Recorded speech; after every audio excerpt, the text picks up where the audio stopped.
In the relentless hustle of our daily lives, we often overlook the small moments, the fleeting chances to connect with another human soul.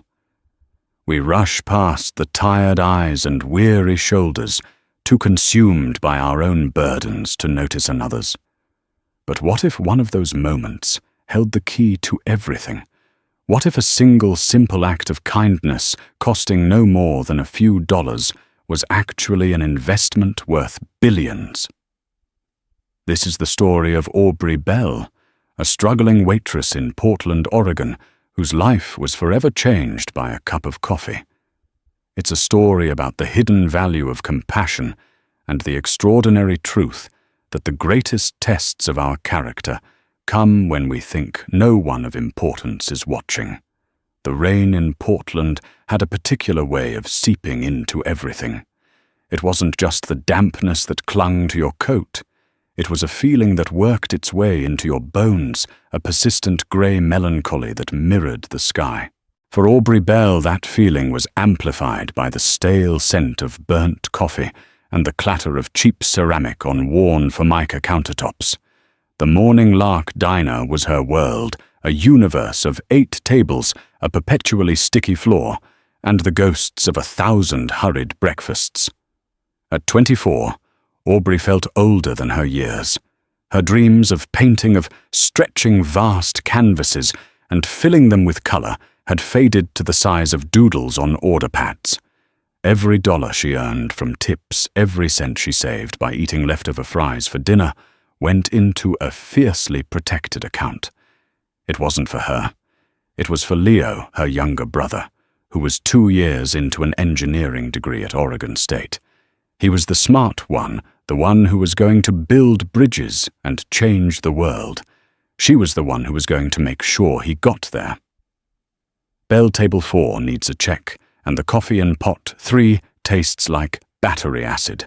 Brew a fresh one, barked Brenda, a fellow waitress whose smile had retired a decade ago. On it, Aubrey chirped, forcing a brightness into her voice she didn't feel.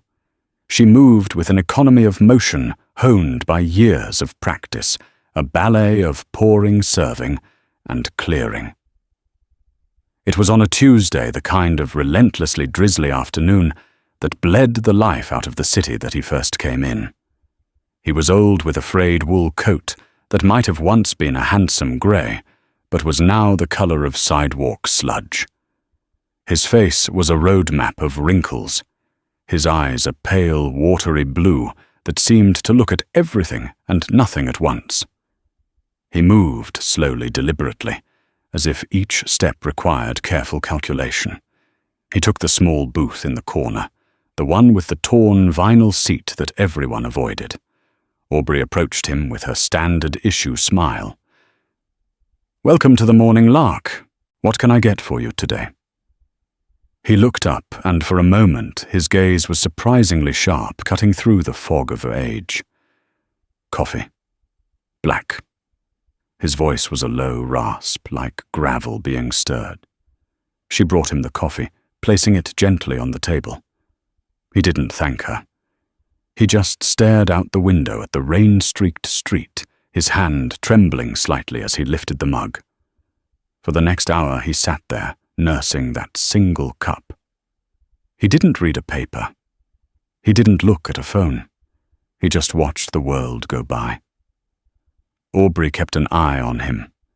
She saw the way his coat was threadbare at the cuffs, the worn-out soles of his shoes. There was a quiet loneliness about him that tugged at something deep inside her, a familiar ache she recognized from the mirror. When it was time for him to pay, he shuffled to the counter where Aubrey was ringing up another order. He fumbled in his pockets, a look of mild panic crossing his face.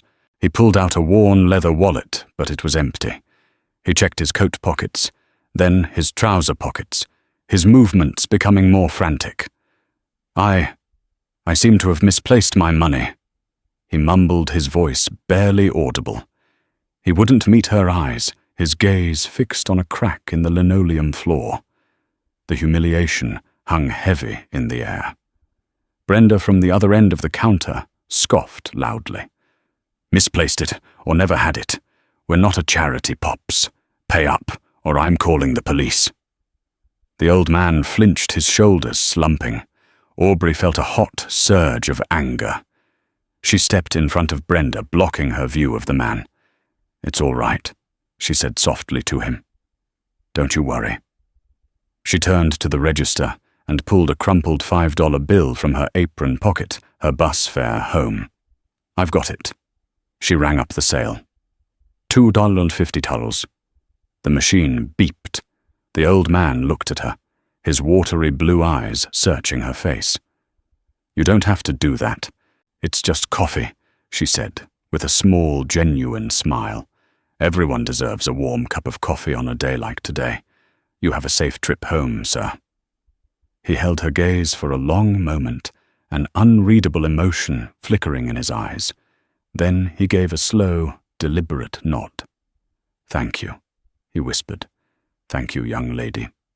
He turned and walked out of the diner, disappearing into the grey mist. Brenda snorted. "Sucker, that's your bus fare, you know. Now you're walking home in the rain." "It's just a walk, Brenda." Aubrey said, her eyes still on the door he'd exited. She felt a strange sense of peace settle over her. She didn't know why she'd done it, not really. It was an impulse, a feeling. For a few dollars she had spared a man his dignity. It felt like a fair trade. As she turned to wipe down the counter, she had no idea that this small, seemingly insignificant act of kindness was not an ending, but the beginning of a story so immense it would shatter her world. She had just passed the most important test of her life, and she didn't even know she was being graded. The weeks that followed washed the memory of the old man away in a tide of exhaustion and routine.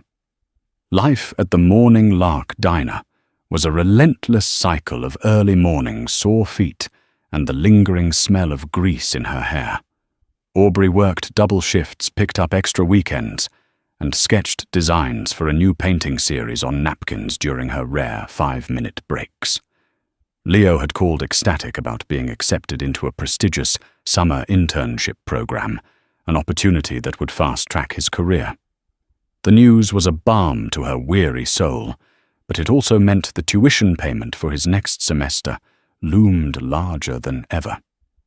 The crumpled $5 bill she had used for the old man's coffee was forgotten, a tiny sacrifice in a life built on them. One Friday afternoon, after a grueling lunch rush, she returned to her small third-floor apartment.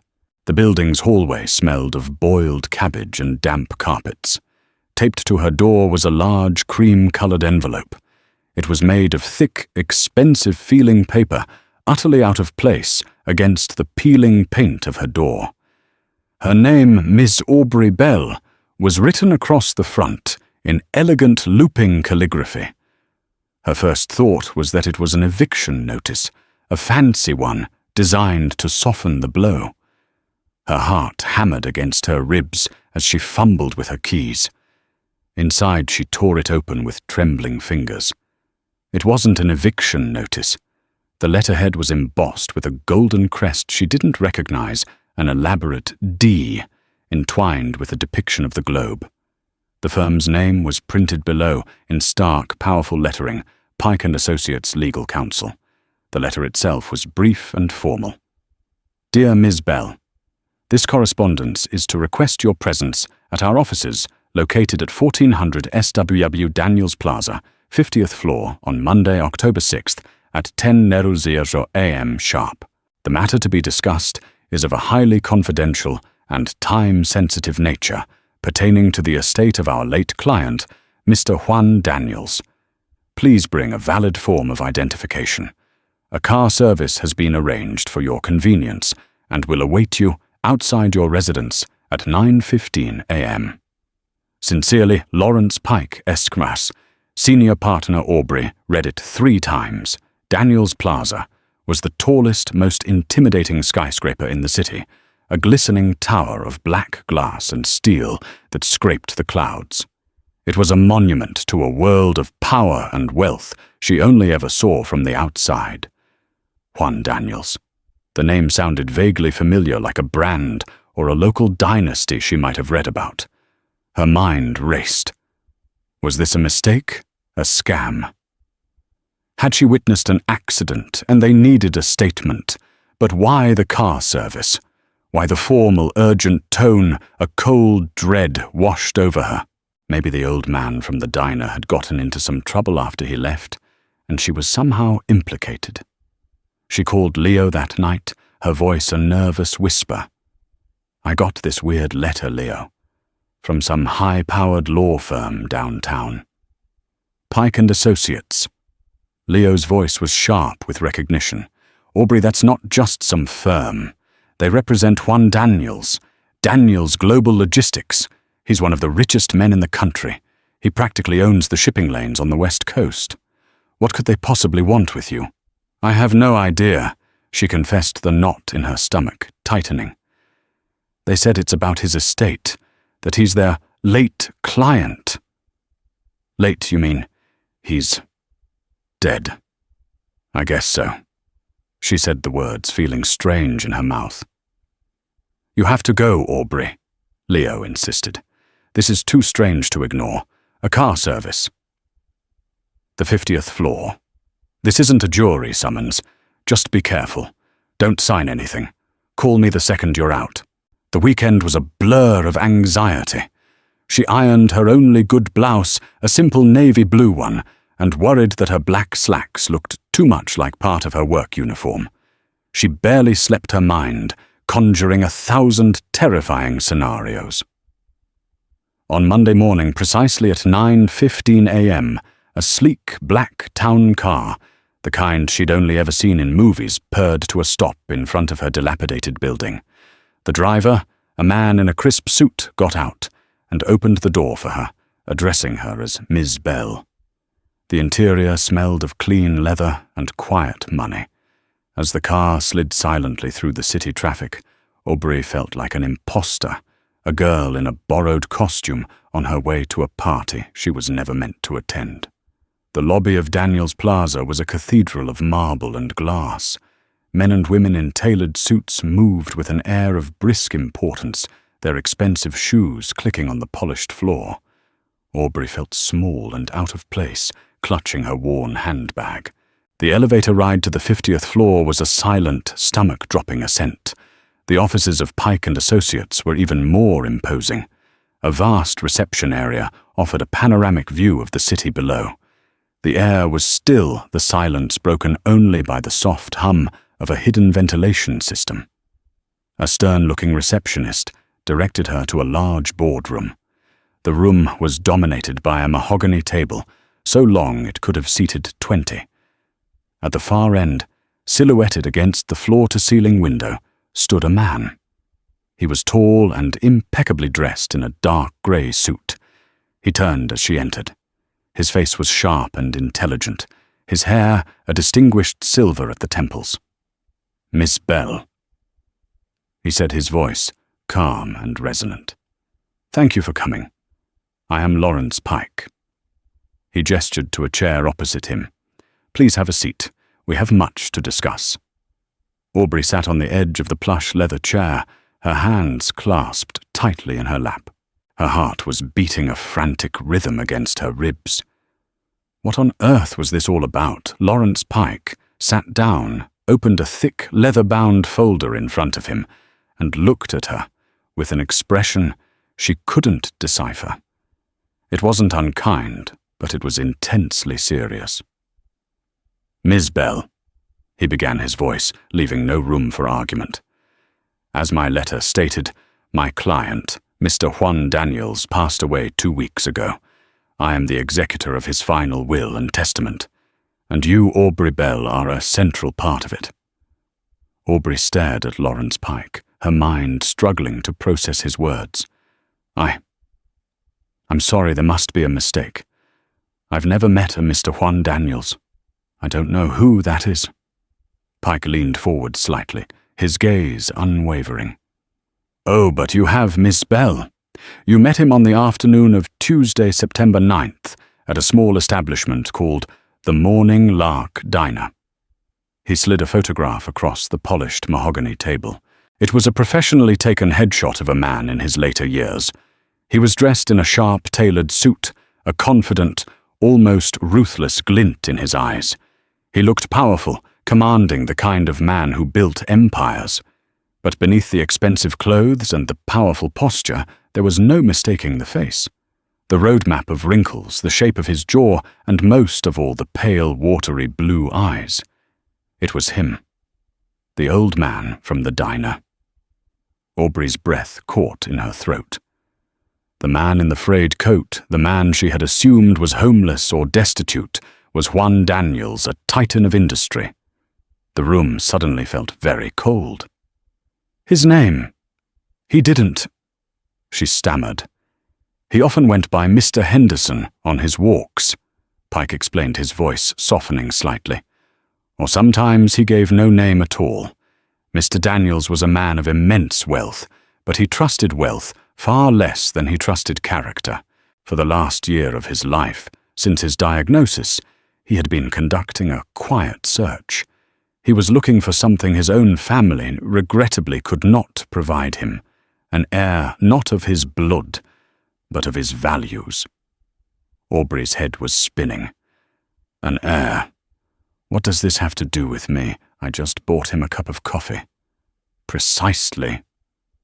Pike said, a flicker of something that looked like a smile touching his lips. You see, Miss Bell, that just a cup of coffee was the culmination of his search. He visited dozens of establishments.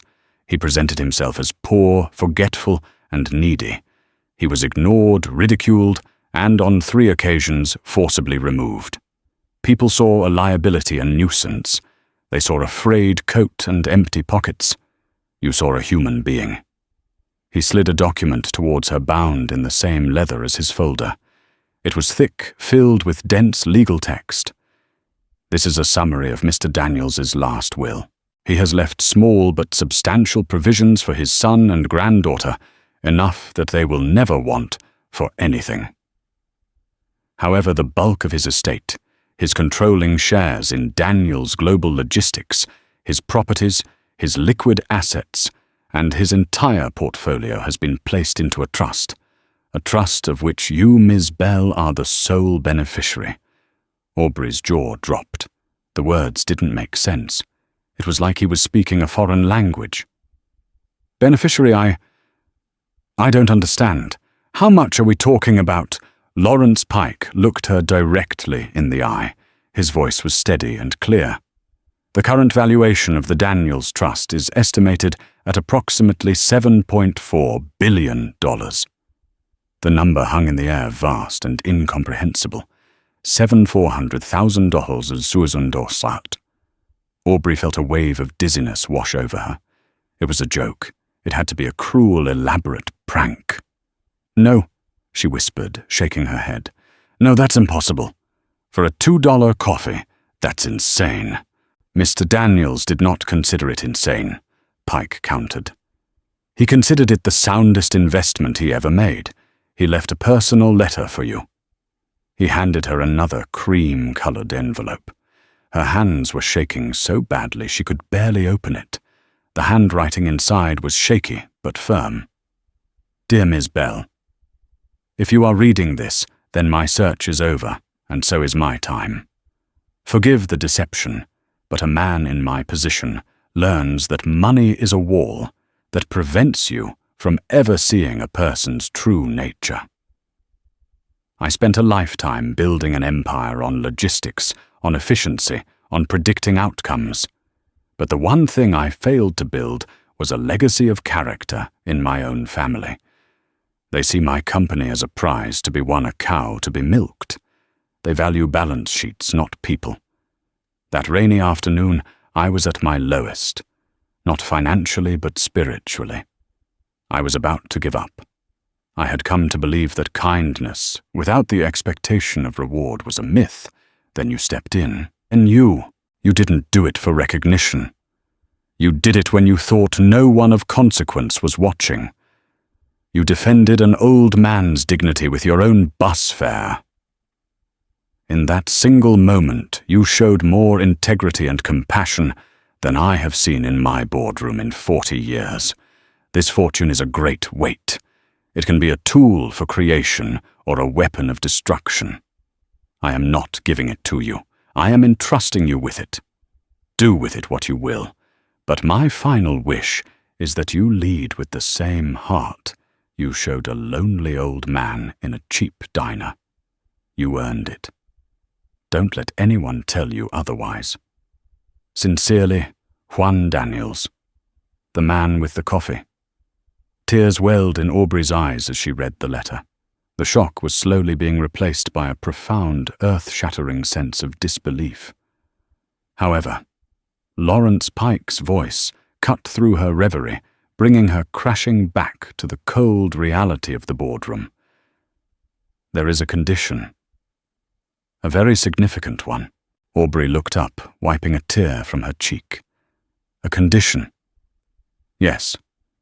Mr. Daniels was a businessman to the end. He believed in potential, but he demanded proof. You are not to inherit this fortune outright. Not yet. The will stipulates a probationary period.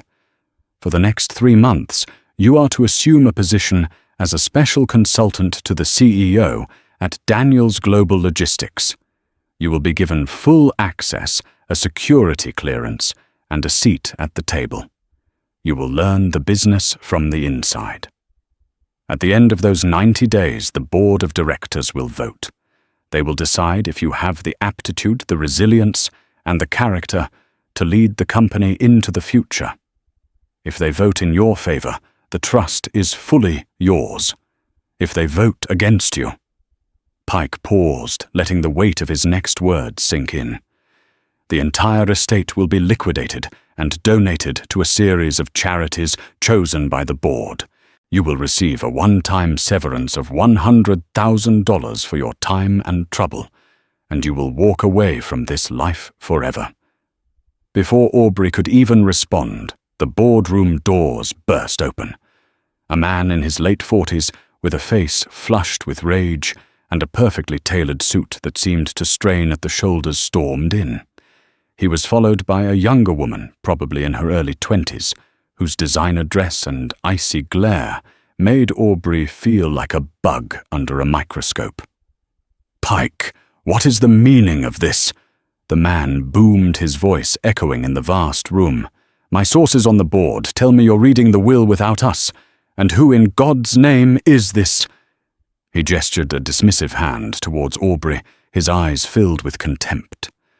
Lawrence Pike stood slowly, his calm demeanor a stark contrast to the man's fury.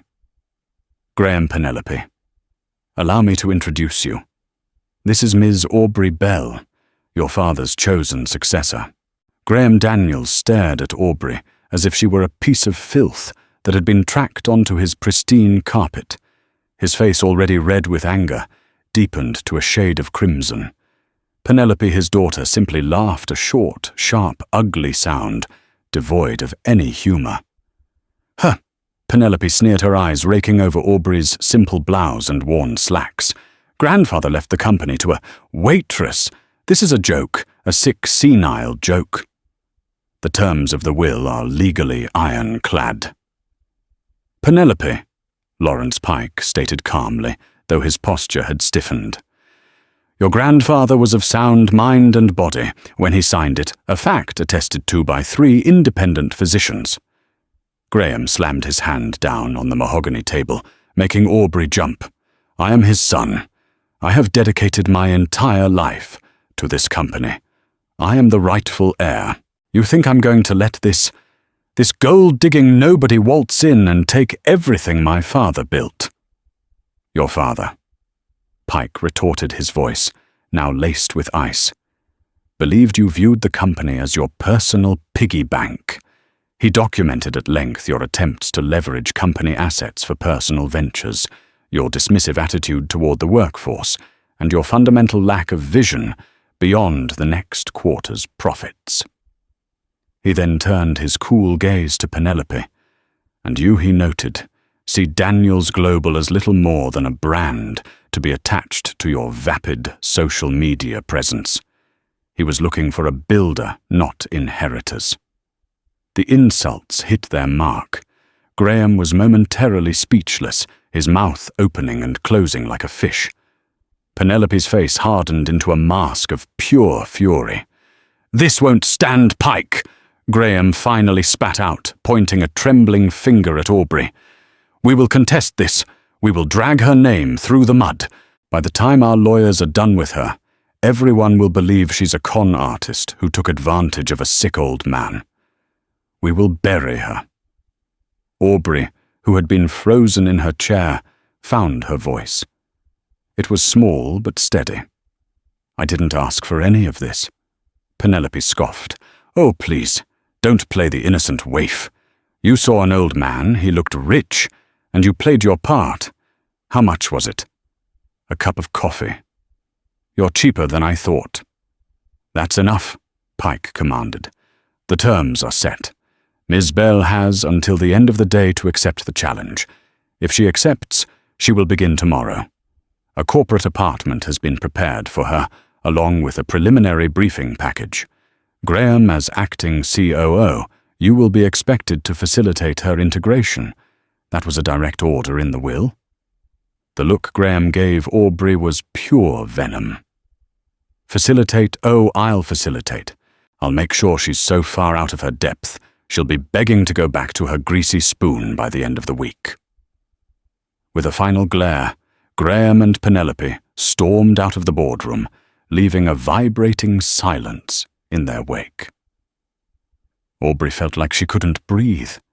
The money, the company, it all felt like a fantasy, but the hatred in Graham and Penelope's eyes was terrifyingly real. "Mr. Pike, I can't do this. I'm a waitress. I paint. I don't know anything about logistics or boardrooms. They'll tear me apart." Pike sat down, his professional demeanor softening into something more paternal. "Aubrey. May I call you Aubrey? Juan knew you weren't a businesswoman. He wasn't looking for one. He was looking for a foundation. He believed business skills could be taught, but character, integrity, empathy, those are innate. He saw them in you. He gestured out the window at the sprawling city below the ports, visible in the distance, where massive container ships, all bearing the Daniels D, were being unloaded. That entire empire out there runs on people, thousands of them. Truck drivers, warehouse workers, data analysts, managers. Juan started as a dock worker. He never forgot that. His son has. Juan believed the company had lost its soul. He's hoping you can be the one to find it again. Aubrey thought of Leo, of his tuition, of the chance to give him a life free from the crushing weight of financial worry. She thought of her own abandoned dreams, the canvases she could never afford, the studio space that was a distant fantasy. And then she thought of the old man's letter. "I am entrusting you with it." It wasn't a prize. It was a responsibility. A terrifying, monumental responsibility. But maybe it was also a chance to be more than just a waitress living a half-life. She took a deep breath, the air in the sterile boardroom feeling electric. "What's in the briefing package?" she asked, her voice shaking but resolute. A genuine smile finally broke through Lawrence Pike's stoic facade. "Everything you need to know about your new life and your new enemies." That evening, Aubrey was escorted not back to her dingy apartment, but to a penthouse in a sleek downtown high-rise. The corporate apartment was a palace of glass and white leather with views that stretched to the horizon. On a marble coffee table lay a stack of thick binders and a tablet. The title on the top binder read Project Legacy, an introduction to Daniels Global Logistics. She kicked off her worn-out shoes and sank into a sofa that was softer than her own bed. As she opened the first binder, she saw an organizational chart. At the very top was the board of directors, just below the CEO position currently vacant. And then 2 lines of authority branched out, Graham Daniels, COO, and Penelope Daniels, head of marketing and brand image. And there, connected directly to the CEO spot with a dotted line, was a new box, Aubrey Bell, special consultant. She was an island completely alone in a sea of sharks. The 90-day clock had started ticking. The gilded cage was beautiful, but she knew that just outside its bars the wolves were waiting. Aubrey's first day at Daniels Global was less a baptism by fire and more a slow, torturous drowning in ice water. When she walked into the executive floor, a hush fell over the open-plan office. Every head lifted, every conversation died. She was acutely aware of her off-the-rack dress, purchased in a panic the night before, amidst a sea of bespoke suits and designer labels. The stares were a mixture of curiosity, suspicion, and outright hostility. She was the alien specimen, the lottery winner who had stumbled into the temple. Graham had, as promised, facilitated her integration. He had given her a small glass-walled office that was more of a fishbowl than a workspace, situated right in the middle of the executive assistant's pool. Her official task, assigned by him via a curt email, was to review and synthesize departmental weekly reports for executive summary. It was a classic corporate blow-off, a tedious, non-essential task designed to bury her in paperwork and keep her away from any real decision-making. The reports were a mountain of jargon-filled nonsense: synergies, KPIs, logistical paradigms, supply chain optimizations. It was a language she didn't speak. For the first 2 days, she felt a rising tide of panic. She would spend hours reading a single page, her head throbbing, the words blurring together. The war was not fought with grand battles, but with 1,000 tiny cuts. Her IT login mysteriously failed every morning. Meeting invitations she was supposed to receive never arrived. When she asked an assistant for directions to the archives, she was sent to a sub-basement on the opposite side of the campus. Penelope's attacks were more subtle, but just as vicious. She would walk past Aubrey's glass office with a gaggle of her marketing team, speaking just loud enough to be overheard. "Can you believe it?" She asked what EBITDA was yesterday. I mean, honestly, grandfather must have been completely senile. She engineered accidental coffee spills on Aubrey's desk and started a rumor among the junior staff that Aubrey was a corporate spy planted by a rival company. Aubrey ate lunch alone in her office, the extravagant catered salads provided for executives feeling like ash in her mouth. Every night she would go back to the silent, sterile penthouse and collapse not from physical work, but from the sheer mental and emotional strain of being an outsider, an enemy in her own company. She called Leo every night, her voice tight with unshed tears, but she never told him the full extent of her misery. She didn't want to worry him. It was during the second week, buried in a mind-numbing report from the Pacific Northwest Trucking Division, that something shifted. She was about to give up for the day when a particular line item caught her eye. Fuel over expenditure route, WA17, 18% variance. It was buried in a sea of data, dismissed in a footnote as a statistical anomaly due to seasonal traffic patterns. Something about it felt wrong. In her years at the diner, she'd become an expert in patterns.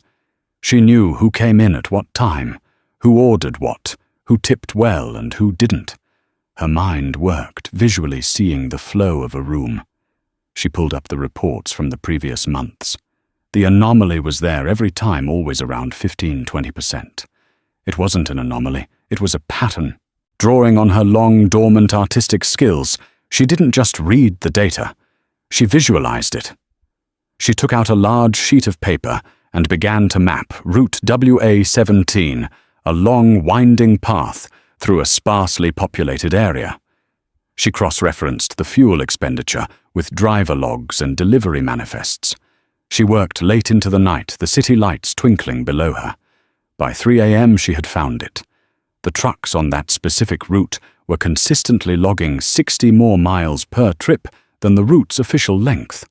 It was a small detail, but multiplied by dozens of trucks making daily runs, it added up to millions of dollars in wasted fuel and man-hours every year.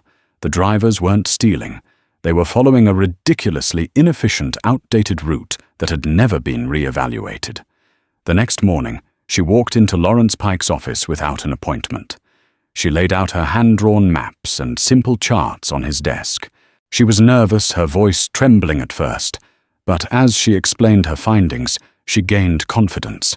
She wasn't using their jargon, but she was speaking the universal language of common sense. The route forces them to go all the way around Cougar Mountain, she explained, tracing the line with her finger. But a State Road 202 was expanded 5 years ago. It cuts right through. It would save an hour of driving time and at least 60 miles per truck per trip. Why are we still using the old route? Pike listened intently, his expression unreadable. When she was finished, he looked at her maps, then back at her. He picked up his phone. "Get me Frank Miller in operations," he commanded. A few minutes later, a grizzled, weary-looking man in his 60s was standing in the office. Frank Miller was the head of West Coast operations, a man who had worked for Juan Daniels for 40 years.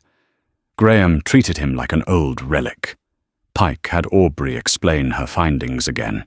Miller listened. His arms crossed, a skeptical look on his face. When she finished, he grunted.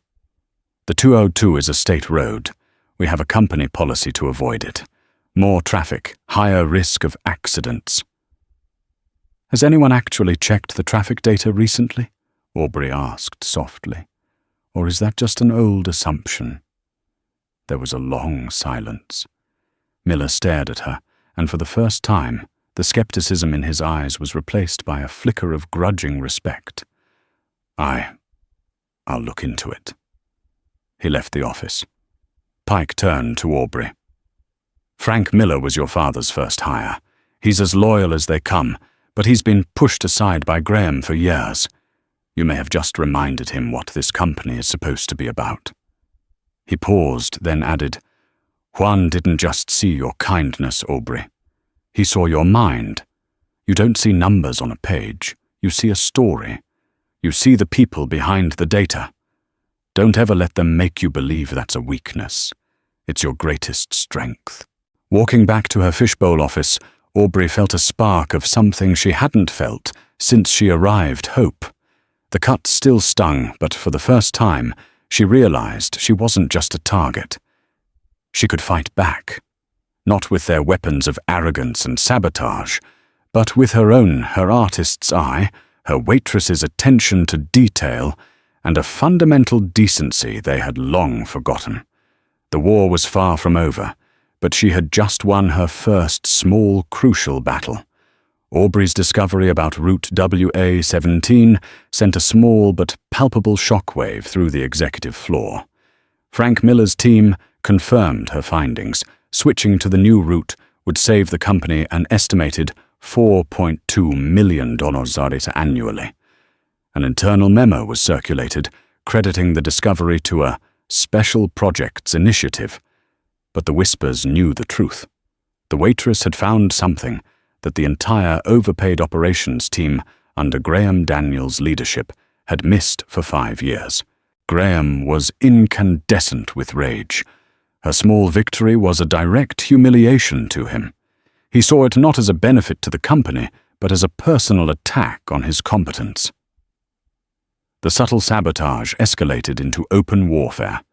He began to challenge her publicly, in meetings she now insisted on attending, using complex financial terminology designed to trip her up. "Ms. Bell," he would say, with a predatory smile. "Perhaps you could illuminate us on the amortized depreciation schedules for the new fleet acquisition before we proceed." At first, she stumbled. She would blush and admit she didn't have the answer. But she was a fast learner. She spent her nights devouring books on corporate finance, watching online business courses, and having late-night tutoring sessions with a patient, Lawrence Pike. Soon she could hold her own. "Actually, Graham," she responded coolly in a meeting one day, "if you cross-reference the proposed depreciation schedule with the Q3 capital expenditure projections, you'll see it creates a significant tax liability. A lease-to-own model would be far more advantageous." The boardroom fell silent. Graham's smile vanished. She had not only understood the question, she had offered a better solution.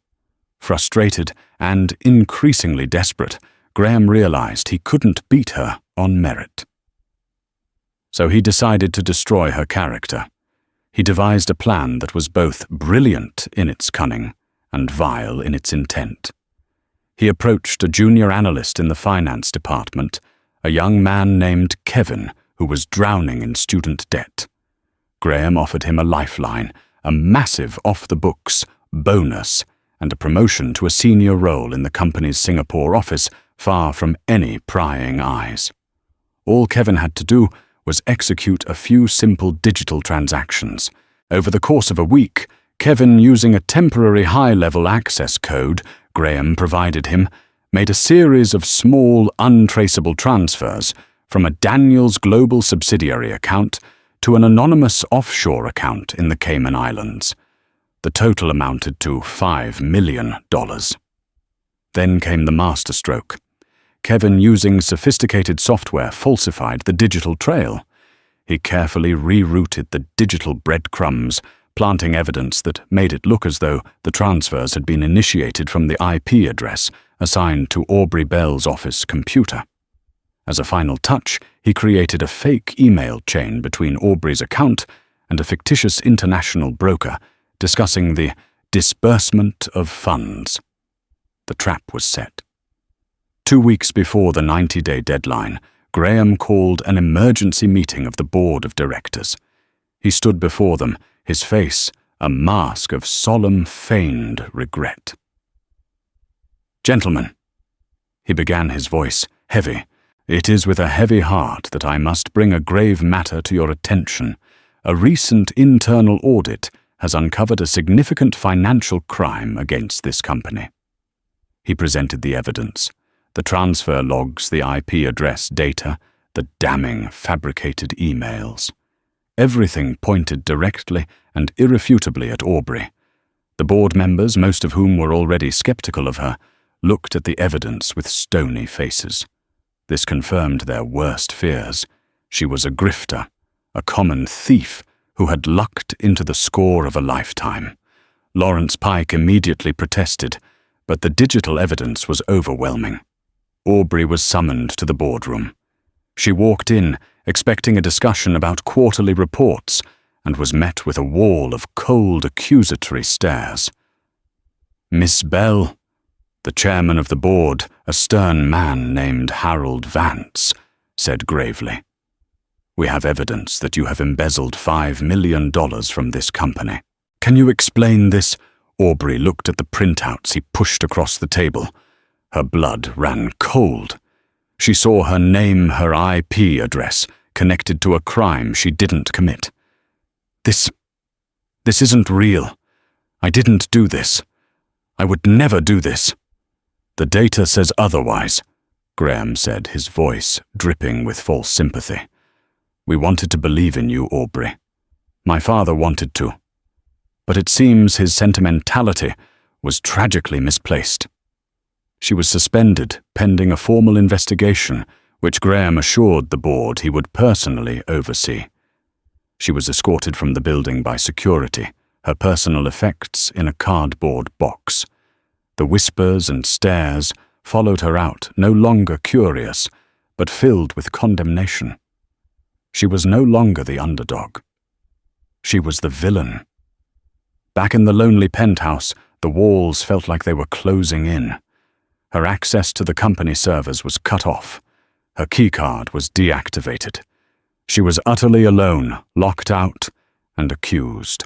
Despair washed over her, thick and suffocating. They had won. Graham and Penelope had won. She almost gave up. She almost called Lawrence Pike and told him she was forfeiting, that she would take the severance and disappear. But then she thought of Juan's letter. Don't let anyone tell you otherwise. She thought of the look in Graham's eyes, that triumphant, smug look. It wasn't just about the money. It was about proving him wrong. Her mind raced back over the past few weeks, searching for anything, any small detail. And then she remembered something, a brief conversation she'd had with Kevin, the junior analyst.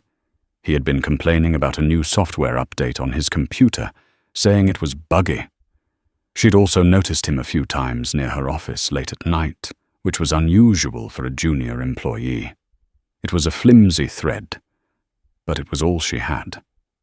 She couldn't get into the Daniels systems, but she still had Frank Miller. She called the old operations manager, her voice desperate. "Frank, it's Aubrey. I know what they're saying about me, but it's not true. I need your help. I need to know everything about the network security upgrade that happened last week." Miller was quiet for a moment. He had seen Graham's ambition curdle into something ugly over the years.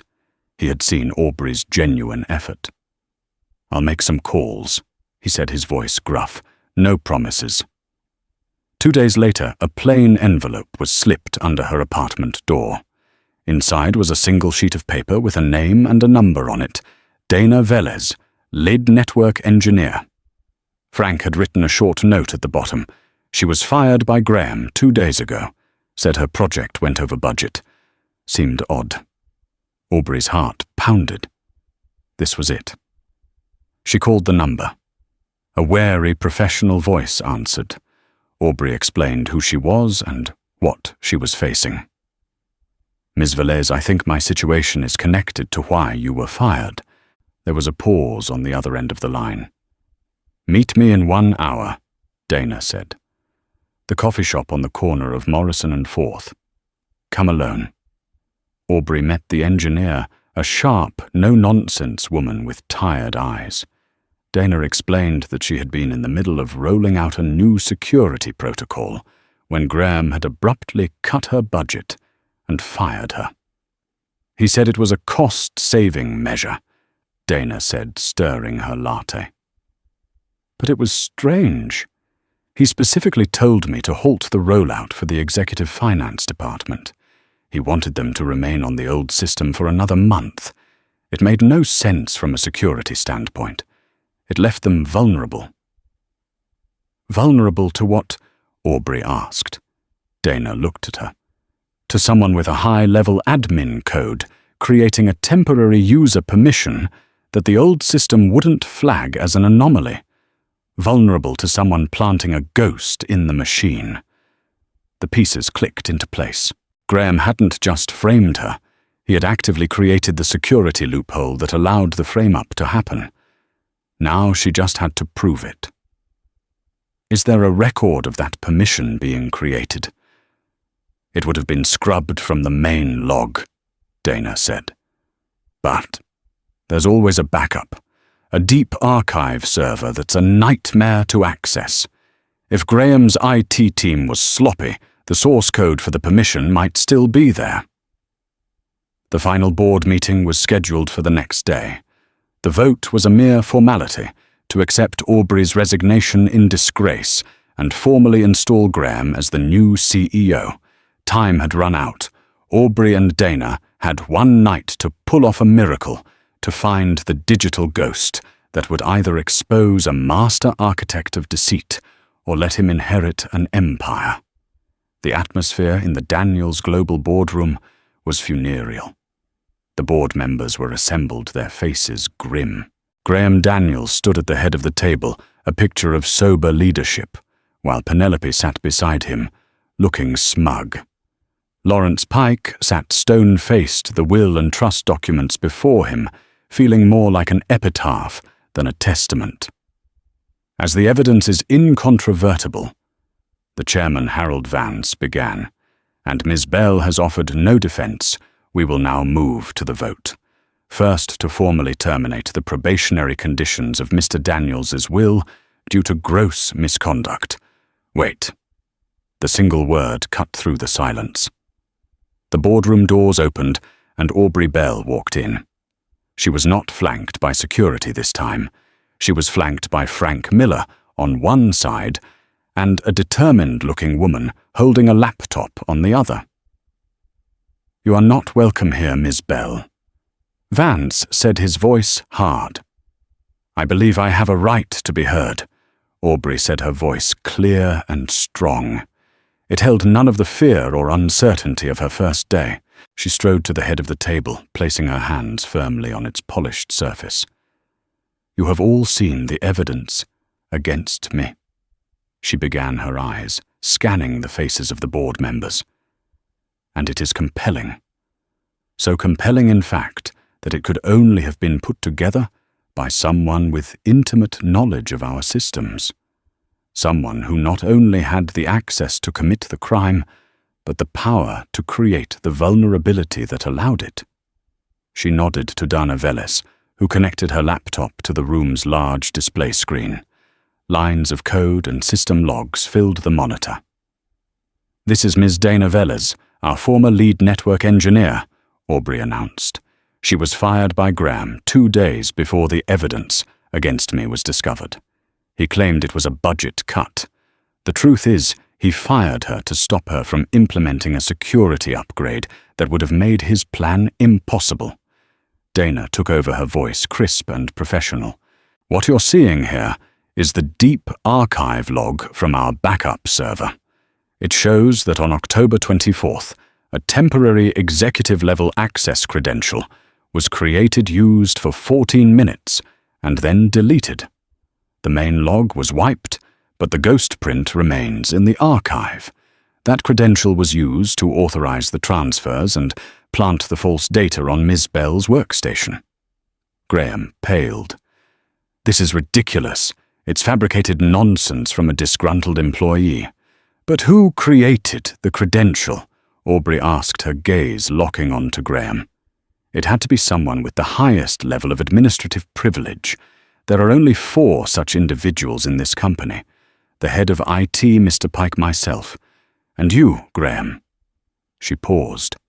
"Oh, and there's a 5th, a junior analyst in finance named Kevin, who was granted that privilege for exactly 1 day, the day of the transfers. The same day he booked a one-way first-class ticket to Singapore." She looked at the board, the final piece of the puzzle. The funds weren't transferred to a single offshore account. They were split. 5 million to the Caymans, yes, but another 500,000 was wired to a personal account belonging to Kevin's mother. I suppose Graham called that a signing bonus. She projected a bank statement on the screen. The evidence was undeniable. The room was utterly silent. Graham Daniels, the architect of the perfect crime, was exposed, his face contorted in a mask of pure, unadulterated fury and panic. "Lies, all of it!" he shrieked, but the desperation in his voice convinced no one. Harold Vance, the chairman, stood slowly, his face etched with disgust. "Graham, you are a disgrace to your father's name." Security. 2 guards entered the room. The fight was over.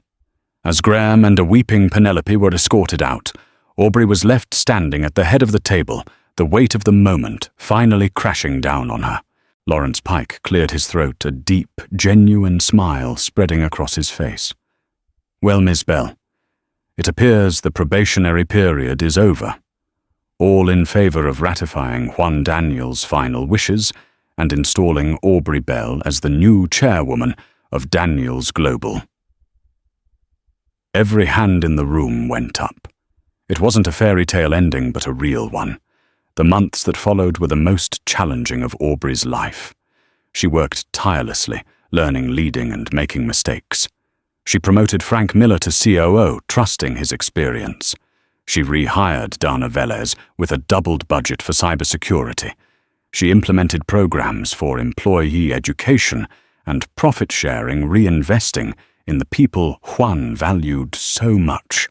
She started the Daniels Arts and Innovation Foundation, funding scholarships for underprivileged students like Leo, ensuring that other dreamers had a chance. She never moved into Juan's sprawling mansion, preferring the view from her penthouse apartment. One rainy Tuesday afternoon, a year after her life had changed, she returned to the Morning Lark diner. It was quiet.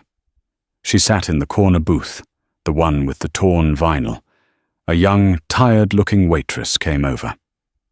"Welcome to the Morning Lark. What can I get for you today?" Aubrey looked at the girl, seeing a reflection of herself. She ordered a black coffee. As she drank it, she reflected on the incredible journey that had started in this very spot. It was never about the money. It was about the inheritance of character. Juan Daniels hadn't been looking for an heir to his fortune. He had been looking for a guardian for his values. And in the most unlikely of places, he had found one. She paid for her coffee, leaving a $1,000 tip on the table, with a small note, "For your dreams." As she walked out into the rain, she felt a profound sense of peace.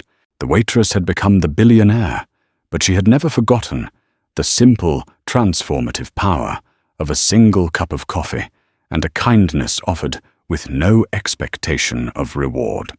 The story of Aubrey Bell and Juan Daniels is a powerful reminder that our true worth is not measured by our bank accounts or our job titles, but by the compassion we show when we think no one is watching. It teaches us that integrity is a currency more valuable than gold, and a single act of kindness can echo through generations. In a world that often feels cold and transactional, Aubrey's journey proves that empathy is the ultimate superpower. Every single day we are all presented with our own Mr. Henderson's people, who are overlooked, dismissed, or in need of a small gesture of dignity. We have the choice to walk past or to offer our own version of a warm cup of coffee. If this story moved you and reminded you of the power of human decency, please help us share it. Click the like button, share this video with someone who needs to hear it, and subscribe to our channel for more stories that inspire and uplift. What small act of kindness will you perform today? Let us know in the comments below. Thank you for watching.